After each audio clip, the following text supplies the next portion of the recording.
नमस्कार दोस्तों, आपका हमारे चैनल में स्वागत है। पीएम नरेंद्र मोदी ने पेश किया अगले 25 साल का विजन, जाने भाषण की बड़ी बातें। आज देश का 75वां स्वतंत्रता दिवस है। प्रधानमंत्री नरेंद्र मोदी ने लाल किले की प्राचीर से दिए अपने भाषण में दुनिया की वर्तमान चुनौतियों के बीच मजबूत होते भारत की बात रखी। प्रधानमंत्री ने अपने भाषण की शुरुआत देश की स्वतंत्रता के लिए अपना सर्वस्व न्यौछावर करने वालों स्वतंत्रता सेनानियों को श्रद्धांजलि देते हुए की। लाल किले की प्राचीर से आज पीएम ने 8वीं बार तिरंगा फहराया। पीएम ने अपने संबोधन में कहा कि स्वतंत्रता दिवस के लिए अनगिनत वीरों ने अपनी कुर्बानी दी है। वहीं प्रधानमंत्री ने देशवासियों के नाम अपने संबोधन में नए भारत के अगले 25 साल का विजन भी पेश किया। पीएम मोदी ने कहा, हम आज़ादी का जश्न मनाते हैं, लेकिन बंटवारे का दर्द आज भी हिंदुस्तान के सीने में छलनी करता है। यह पिछली शताब्दी की सबसे बड़ी त्रासदी में से एक है। कल ही देश ने भावुक निर्णय लिया है। अब से 14 अगस्त को विभाजन विभीषिका स्मृति दिवस के रूप में याद किया जाएगा। पीएम ने अपने भाषण में कहा कि ओलंपिक में जिन एथलीटों ने हमें गौरवान्वित किया था, वह आज यहाँ हमारे बीच हैं। मैं राष्ट्र से आज उनकी उपलब्धि की सराहना करने का आग्रह करता हूँ। उन्होंने न केवल हमारा दिल जीता है, बल्कि आने वाली पीढ़ियों को भी प्रेरित किया है। पीएम ने अपने भाषण में कोरोना वैश्विक महामारी का जिक्र करते हुए देश के फ्रंटलाइन वर्कर्स की भूमिका की तारीफ की। उन्होंने कहा, हमारे डॉक्टर्स, हमारी नर्सेज, हमारे पैरामेडिकल स्टाफ, सफाई कर्मी, वैक्सीन बनाने में जुटे वैज्ञानिक हो, सेवा में जुटे नागरिक हो, वह सब भी वंदन के अधिकारी हैं। पीएम ने कहा कि यहाँ से शुरू होकर अगले 25 वर्ष की यात्रा नए भारत के सृजन का अमृतकाल है। इस अमृतकाल में हमारे संकल्पों की सिद्धि हमें आज़ादी के 100 वर्ष तक ले जाएगी। पीएम मोदी ने कहा, इसका साथ सबका विकास, सबका विश्वास, इसी श्रद्धा के साथ हम सब जुटे हुए हैं। आज लाल किले में यह आह्वान कर रहा हूँ, सबका साथ, सबका विकास, सबका विश्वास और अब सबका प्रयास हमारे हर लक्ष्यों के प्राप्ति के लिए बहुत महत्वपूर्ण है।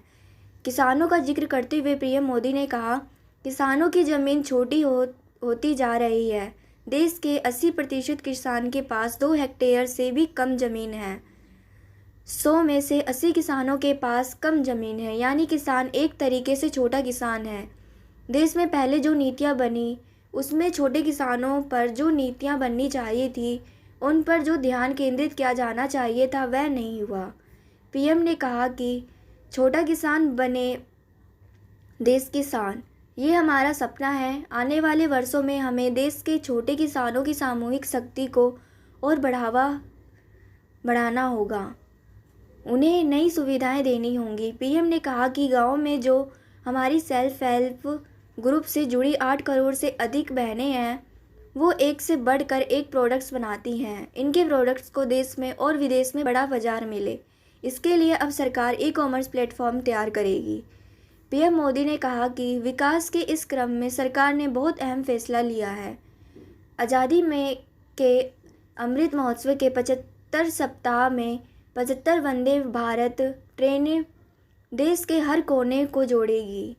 आज जिस गति से देश में नए एयरपोर्ट्स का निर्माण हो रहा है, उड़ान योजना दूर दराज के इलाकों को जोड़ रही है, वो भी अभूतपूर्व है। पीएम ने कहा कि भारत को आधुनिक इंफ्रास्ट्रक्चर के साथ ही इंफ्रास्ट्रक्चर निर्माण में होलिस्टिक अप्रोच अपनाने की भी ज़रूरत है। भारत आने वाले कुछ ही समय में प्रधानमंत्री गति शक्ति नेशनल मास्टर प्लान को लॉन्च करेगा। पीएम के मुताबिक 100 करोड़ से अधिक की योजना लाखों के नौजवानों के लिए रोजगार के लिए नया अवसर लाएगी। ऐसा मास्टर प्लान होगा जो होलिस्टिक इंफ्रास्ट्रक्चर की नींव रखेगा। अभी ट्रांसपोर्ट के साधनों में तालमेल नहीं है, पर आगे से इस गतिरोध को भी तोड़ दिया जाएगा। विकास के पथ पर आगे बढ़ते हुए भारत को अपनी मैन्युफैक्चरिंग और एक्सपोर्ट दोनों को बढ़ाना होगा। आपने देखा है, अभी कुछ दिन पहले ही भारत ने अपने पहले स्वदेशी एयरक्राफ्ट कैरियर INS विक्रांत को समुद्र में ट्रायल करने के लिए उतारा था है। भारत आज अपना लड़ाकू विमान बना रहा है, सबमरीन बना रहा है, गगनयान भी बना रहा है।